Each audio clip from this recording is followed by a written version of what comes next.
Hey everyone, welcome back. Today we're diving deep into something incredibly important. 12 things women, especially older women, should never do for a man if they truly want respect, love, and a strong, lasting relationship. This message isn't about blaming anyone or making anyone feel bad. It's about helping you protect your heart, your value, and your emotional energy. Because sometimes the very things we do to try to keep love end up pushing it away.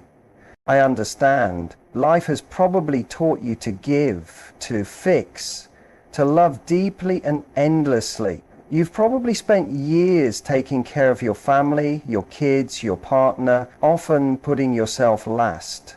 That kind of love is beautiful, but if you're not careful, it becomes a habit that empties you out. Sometimes women try so hard to make it work that they lose themselves in the process. And you know what happens then? That very love, that effort, starts to be taken for granted. Many older women keep repeating these patterns, not because they're weak or foolish, but because they've been conditioned to believe that love means sacrifice. That if you give more, he'll see it, appreciate it, and love you back harder. But in reality, that's not how it works. A 2020 study in the Journal of Social and Personal Relationships found that overgiving, or what they called excessive caregiving, usually creates an imbalance. One person ends up emotionally tired, while the other slowly loses attraction and even respect. You start to feel empty, tired, invisible. You give and give, hoping it will build something solid, but instead it chips away at your self-worth. That's not love. That's a slow erosion of your spirit. So today we're talking about what to stop doing, not because it makes you bad, but because you deserve better. If you continue these behaviors, the cost is high. You'll start to feel unimportant, like your needs don't matter. Your partner may emotionally pull away without even realizing it. You may lose sight of who you are, your dreams, your light, your magic. And in his eyes, over time, you stop being a partner and start feeling more like a background character in his story.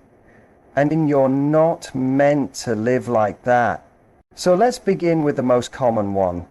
Don't change who you are to please him. Please don't twist yourself just to become what you think he wants. You are not meant to shrink. Don't give up your interests, your hobbies, your style, or your beliefs to fit into his world. Because the truth is, the right man isn't looking for a mirror of himself. He's drawn to a woman who stands on her own, who brings her own colors into the picture. A 2019 article from Psychology Today highlighted that real attraction is built on authenticity. When you try to be someone else, you lose the core of what made you lovable to begin with. And in time, you feel resentful because you're living a version of life that doesn't feel like yours. Another big one? Stop saying sorry all the time. It may sound small, but it adds up. Women, especially older ones, often say sorry when they didn't do anything wrong, just to keep the peace, to avoid conflict, or because they don't want to seem difficult. But here's the thing. When you over-apologize, it can send a message that you believe you're always at fault. A 2018 report from Harvard Business Review showed that women apologize 3 times more than men in both personal and professional spaces. That constant apologizing chips away at how people see your confidence, and more importantly, how you see yourself. It's okay to stand in your truth without always feeling the need to say, now let's talk about trying to fix his problems. I know it's tempting. You love him, you want to help, you want to make his life easier. Maybe he's struggling with work or money or something in his family. But here's the danger. When you start stepping in to solve everything, you shift from being his partner to being his mother. And that shift kills attraction. A 2021 study in couple and family psychology showed that when one partner feels overly managed or fixed, they often start emotionally withdrawing. Helping him is kind. Fixing everything for him is damaging. Let him handle his challenges. Let him grow through them. Be supportive, not controlling. Another trap? Giving up your own goals to support his. It might seem noble at first. Maybe you pause your career, stop painting, stop traveling, skip your social time. Also, he feels supported. But over time, this can eat away at your happiness. A 2020 report by the American Psychological Association confirmed that personal fulfillment is deeply tied to relationship happiness. When you keep your spark alive, your goals, your joy, it adds life to the relationship. Men are deeply drawn to women who are passionate about something. So don't stop living just because you're loving. Being constantly available is also something to rethink. Always picking up the phone, dropping your plans for him, saying yes every single time he calls. It sounds sweet, but in the long run, it creates imbalance. It says you have no life outside him. Studies from the Journal of Social and Personal Relationships reveal that healthy boundaries and time apart actually increase desire and respect in long-term relationships. You don't need to be available 24/7 to be loved. In fact, a little space creates more curiosity, more excitement, and deeper appreciation. Now, let's be honest about red flags. Ignoring them doesn't make them disappear. Maybe he's always canceling plans, or he avoids deep conversations, or he makes subtle jabs that leave you feeling small. These aren't small things. The National Domestic Violence Hotline and countless therapists agree, catching toxic patterns early can prevent serious heartache later. Don't silence that inner voice just to keep the relationship going. Your gut knows, and it deserves to be listened to. Sometimes women ignore red flags, not because they don't see them, but because they hope love will change him, that patience will turn him into someone better, that if you just give more, he'll finally step up. But the truth is, love should never make you suffer. A real partner sees you, hears you, values your emotional safety. If you're constantly excusing his bad behavior, you're teaching him it's okay to hurt you. This is just the beginning.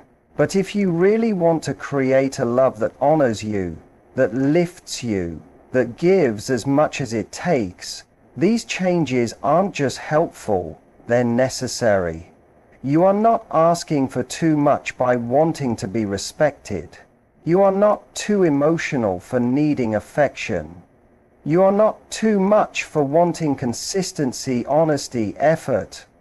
You've spent enough years putting yourself last. It's time to remember who you are, to protect your light, to lead with dignity, not desperation. Because when you love yourself like that, the world, including the right man, has no choice but to love you back in the same way.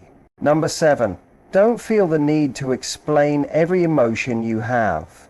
A lot of older women, especially those who deeply care, fall into the habit of justifying how they feel. Maybe it's because they don't want to be misunderstood, or they're trying to avoid a disagreement, or they think if they just explain well enough, the other person will understand. But what actually happens is, when you start over-explaining, it weakens the impact of what you're saying. It can make your words feel unsure, like you're second-guessing yourself. The truth is, confidence doesn't need an essay. A 2019 study in the Emotion Journal found that when people express their feelings clearly and directly, without too much build-up or defense, it leads to stronger emotional understanding and deeper connection. You don't need to wrap your feelings in layers of disclaimers. You can just say, "That hurt me," or "I need space," or "I want to feel more seen." That kind of clarity, it speaks volumes. So next time you feel something deeply, don't walk in circles around it. Trust that what you feel matters, and it doesn't need decoration to be valid. Number 8, stop trying to earn love by spending money or doing endless favors.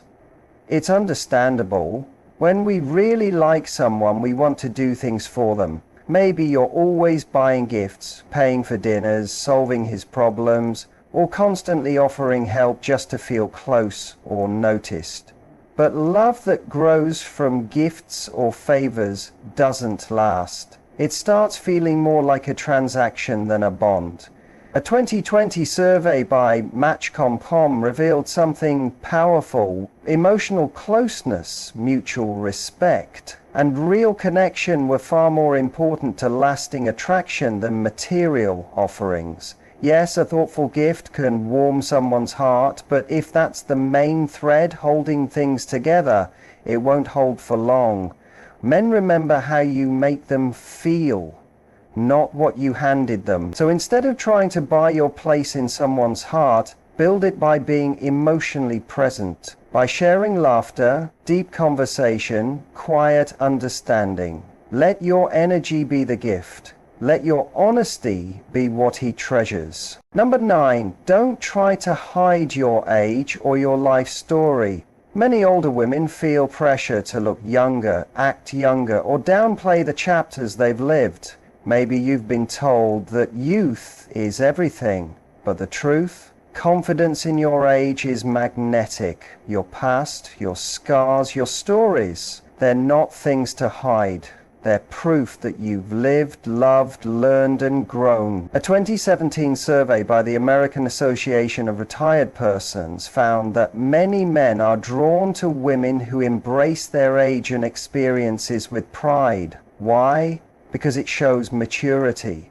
It shows you're not pretending, you're not afraid of your truth. That kind of openness is rare and deeply attractive. When you stop trying to be someone younger or smaller, and instead stand firmly in the woman you've become, you don't just gain respect, you become unforgettable. So, wear your years like jewelry. Speak your truth without shrinking it. Own your story. That's where your beauty lives. Number 10, stop trying to keep everyone happy all the time, especially him. The habit of people-pleasing can feel like a survival skill. Maybe you've spent years saying yes when you wanted to say no, putting others first, staying quiet to keep the peace. But that kind of emotional labor is draining. It costs you your well-being. A 2018 review in Clinical Psychology Review showed that people who constantly put others ahead of themselves experience more anxiety, more stress, and more emotional exhaustion. You don't have to be everything for everyone, especially not at the expense of yourself.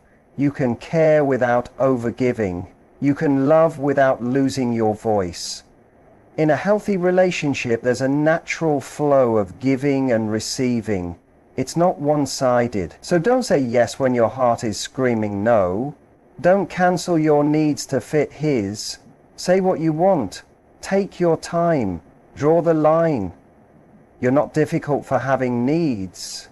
You're human. Number 11, don't let the fear of being alone make your decisions for you.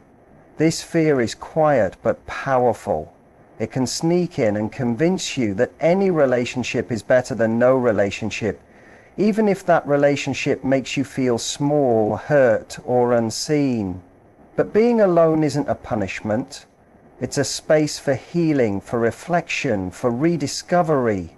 There's a huge difference between being alone and being lonely. The Journal of Social Psychology in 2020 shared findings that people who are comfortable with their own company, who know their worth without needing constant validation, end up forming healthier, more fulfilling relationships. Why? Because they're not coming from desperation, they're coming from fullness. When you like who you are, you attract people who like you for real. So if you've been staying with someone just to avoid the silence, know this: silence isn't your enemy. Sometimes it's the sound of your self-worth returning. Number 12, stop believing you can change him. This one's tough. A lot of women see the good in men even when those men are emotionally unavailable, inconsistent, or dismissive. Maybe you think, If I just love him better, he'll soften. Or, he's going through a lot, he'll come around. But the hard truth is, people don't change unless they want to. A 2019 study from the Journal of Marriage and Family showed that while small adjustments are common, deep personality shifts, like someone becoming more loving, more respectful, more emotionally present, are rare without serious internal motivation. Hoping someone will become the version of themselves you need is often a way to delay the truth. You deserve to be with someone who already meets you where you are, not someone who makes you wait and ache for potential. Love isn't a renovation project, it's a meeting place. If he can't meet you there, it's okay to walk away. Now, you might be wondering, what do I do if I stop doing these 12 things? If I stop chasing, pleasing, explaining, fixing, what's left? What should I focus on? Here's what's left: authenticity, realness, peace. You show up as yourself, not a watered down version. You say what you mean. You live your life with your own joy and passions, not revolving around his. You keep your hobbies, your friends, your career. You speak honestly. You set your boundaries without guilt. You don't ignore red flags. You don't second guess your instincts. You love yourself deeply. You enjoy your own company. You seek someone who values you completely, not someone who only sticks around when you're doing something for them. This isn't just feel-good advice. It's real, and it works. Let me give you a simple, powerful story. A woman named Susan, 52 years old, went to a relationship coach feeling drained. Her partner didn't appreciate her. She was constantly bending, sacrificing, doing more than her share, canceling her weekends, shelving her goals, all to keep him happy. But nothing changed. She finally got tired. Not just tired of him, but tired of losing herself. So she began to change. Not to become someone else, but to return to who she was. She started painting again, something she'd given up. She reconnected with old friends. She set boundaries. She stopped over-explaining, stopped fixing, and started simply showing up. The shift didn't go unnoticed. Her partner began to listen more. He respected her more. Their relationship improved, not because she molded herself into someone better, but because she finally became loyal to herself. And if the relationship hadn't improved, she would have been okay, because now she knew her worth. That's the power of this work. This isn't just Susan's journey, it's the story of countless women who chose themselves, who stopped performing and started living, who stopped begging and started blooming. So if you've been doing any of these 12 things in the hope of being loved, please hear this. You don't need to do more, be less, or change who you are to be loved properly. You only need to love yourself enough to stop doing what drains you. Respect yourself first. Set your boundaries. Let your silence speak when your words have been wasted. When you stand in your truth, you don't just change your relationships, you change your life. You deserve a partner who cherishes you, not for what you do for him, but for who you are. Never forget that. If this message helped you in any way, please like, share, and subscribe. Your self-worth is not a question mark, it's a full sentence. And if no one has told you this lately, let me say it clearly. You don't have to chase love. You don't have to shrink to fit into someone's life. The right person won't need you to explain your worth. They'll feel it the moment you walk into the room. That kind of love starts with how you treat yourself, the way you speak to yourself when no one's watching, the way you choose peace over chaos, the way you walk away from what doesn't see you clearly. These aren't just actions. They're acts of self-respect, and that respect becomes your energy. It becomes your presence. People notice it even if they don't know how to describe it. Some might test your boundaries when they realize you've found your strength. That's okay. Don't be afraid to disappoint people who benefited from your silence. your giving, your self-sacrifice. Let them be uncomfortable. You don't owe anyone your peace. You owe it to yourself to be free from patterns that keep you stuck in cycles of doing too much and receiving too little. This journey isn't about becoming harder, it's about becoming clearer, softer with yourself, stronger with your standards. If a man truly values you, he'll respect your no. He'll honor your time. He won't expect you to do the emotional heavy lifting in the relationship. He'll show up with the same effort, the same heart. That's what a real partnership looks like. Two whole people choosing each other not out of fear or need, but out of genuine love and admiration. You don't need to teach a grown man how to love. You just need to recognize when someone already knows how. So stop looking for potential and start looking for presence. Stop giving all your energy to someone who drains you and start investing it back into yourself. That version of you, the one who no longer explains too much, no longer overextends, no longer begs to be seen. She's powerful, she's grounded, she walks into a room and doesn't need to speak to be felt. That's who you've been all along. You just had to stop dimming her. Let every heartbreak you've survived remind you of your resilience. Let every time you've stayed too long be a lesson, not a life sentence. And let this be the chapter where you choose you, not out of bitterness, not out of revenge, but because peace feels better than pleasing, and because true love, the kind that sees you and stays, will only arrive when you've made room for it by letting go of what never deserved you in the first place. It's not too late to start over. It's not too late to ask for more. It's not too late to say, this isn't enough, and walk away. You don't have to keep giving chances to someone who keeps showing you who they are. Believe them the first time, and believe in yourself even more.